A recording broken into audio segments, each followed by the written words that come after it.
Welcome to the world of conspiracy. Tonight you'll hear dark secrets, shocking revelations, and astonishing claims.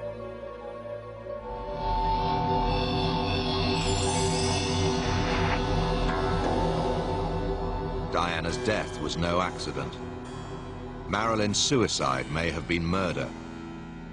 They were victims of a lethal conspiracy, just like John F. Kennedy. You'll also hear other conspiracies, some of them so balmy they'll make your head spin. Aliens have landed and living among us. Elvis is alive. And some of the most famous people in the world are not what they seem. They're not even human. Tonight, we examine the world's top 10 conspiracy theories, and we'll count down to reveal our number one, a strange and bizarre conspiracy, and yet it has more than 500,000 websites on the internet.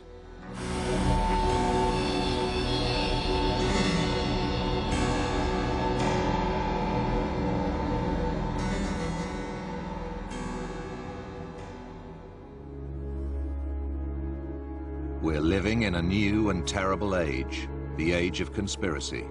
We've lost confidence in all our normal sources of authority and truth. We don't trust our politicians. We don't listen to our religious leaders. We don't believe what we hear on the news. The truth may still be out there, but we're not getting it. People simply don't trust authorities anymore. There may be good reasons for this. In many cases, authorities have told terrible porkies over the years.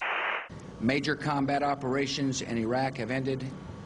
In the Battle of Iraq, the United States and our allies have prevailed. But this is now almost a tick, almost a reflex, that all governments lie, all politicians are corrupt, everything's bent, everything's fixed.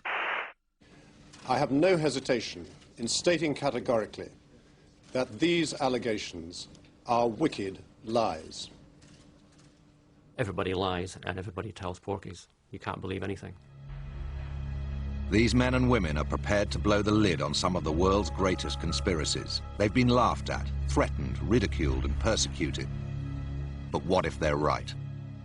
The reporter once asked George Bush Sr. on the anniversary of the Kennedy assassination, what do you think about a conspiracy? He chuckles and says, yeah, and Elvis is still alive, and there are UFOs. Tonight, discover a different truth about some of the most shocking secrets of recent times. People just went, wait a minute. You know, what we just saw with our own eyes is contradicted what we've been told forever and ever. And haven't you always wondered if there isn't something rather odd about some of our most prominent figures? What they really are is reptiles masquerading as human beings. In compiling our top 10, we've spoken to conspiracy theorists, conspiracy skeptics, and conspiracy superstars. And we've used internet search engines to measure the popularity of some of the world's greatest conspiracy theories by the number of related websites. Tonight, 10 of the world's biggest secrets, or should that be 10 of the world's craziest ideas? You decide. At number 10, with 10,700 dedicated websites, were the moon landings hoaxed? 10, 9, ignition sequence start. 6. Was this mankind's most impressive scientific achievement, or a giant con trick? Liftoff. We have a liftoff. 32 minutes. I want to believe man has landed on the moon, but I don't like to be manipulated. I don't like to have information spun to me. It's one small step for man. Conspiracy theorists believe fear of failure led NASA to perpetrate one giant con on mankind. A decision may well have been taken at some point. We can't risk it, but we must show it. If you can't make it, you fake it. On July the 21st, 1969, as a worldwide audience of 600 million watched, these grainy black and white images were beamed back to Earth. But they were really bad quality. You could just see two rather ghost-like figures leaping about or wandering about, and some sort of structure in the background, but very little else. There was no detail.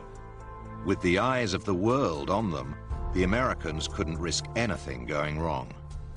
There's no evidence to suggest this. It's highly speculative, but you'll see this picked up again and again on internet discussions of this topic. Basically, the whole thing was faked, shot on a set in slow motion or with, you know, people on wires to make the zero-G gravity effect work. Would they have risked an astronaut throwing up in his helmet live on television? Would they have risked an astronaut dying in space and orbiting the Earth? No, I don't think they would. 3 weeks after the Apollo 11 crew returned to Earth, the first clear photographs in color were released to the public. They've since become some of the most famous images in the world. So what is wrong with these pictures? Primarily, they're too good. They are brilliant photographs. They're accurately composed, beautifully exposed, correctly focused. No heads are cut off. They are brilliant photographs. The astronauts were dressed head to foot in cumbersome spacesuits, wearing heavy gloves, giving them the manual dexterity of Mr. Blobby. How could they produce such perfect shots? The astronauts actually trained for a long time taking photographs with the chest-mounted cameras, so they were fully versed with the use of that equipment. But also there are a lot of photographs there that aren't clear, aren't in good focus. Oh, that looks beautiful. And guess what? Turns out that NASA did rehearse the moon landing on a stage set somewhere in the desert. So are these astronauts walking on the moon? Or are they going through the motions on a man-made set just an hour-and-a-half's drive from the fleshpots of Las Vegas? One theory even holds that the astronauts, you know, amuse themselves in between shots by hanging out in the casinos in Las Vegas, and one theorist claims that two astronauts got in a fight over a showgirl named Peachy Keen. We've managed to track down Peachy Keen. No, of course we haven't. But if we did, even she might spot something odd about some of these pictures. If this is really Buzz Aldrin climbing onto the surface of the moon, why isn't he in shadow? The only available light from the sun is on the other side of the landing module. He is in shadow at this point, but you see him illuminated as if from a light source close to the camera position. But we know they didn't carry additional light sources or flash guns or reflectors. They had no additional light. This was Armstrong photographing Aldrin. So we're told it's reflected light off the lunar surface. It can't be. What do you think?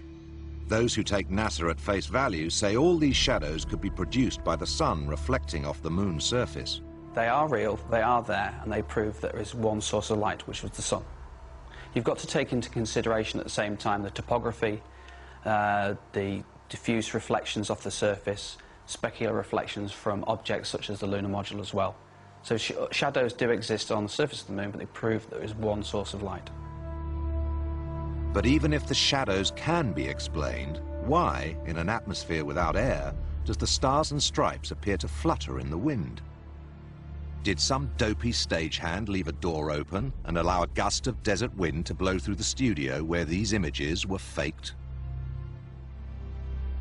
I've seen those shots, and it is very intriguing, you know, but it's hard to tell. It's right after the flag is planted, and it's a springy, sort of starchy flag, so it will stand out straight, and it almost looks as if it's, you know, just a little bit of recoil from the planting of the flag. Who knows, though? Eagle Houston after yaw around angle S-band pitch, -9er, yaw +1. Of course, NASA has rebutted each and every charge that the moon landings were hoaxed and insists the very idea is ludicrous. But then they would, wouldn't they? It doesn't really matter what NASA say or what explanation they come up with or how many scientists they parade to say this isn't true, this isn't true. Once people have decided there's a conspiracy involved here, then most people who, once having made that decision, will stick to it. But if we can be deceived about something that happened thousands of miles from Earth, how much harder might it be to cover up something much closer to home? Particularly when it involves the curious death of one of the most famous women in the world. When you have somebody young and beautiful, it's really hard for the public to accept this. In the case of Marilyn Monroe, there are some mysteries, and they haven't been cleared up, and perhaps never will be.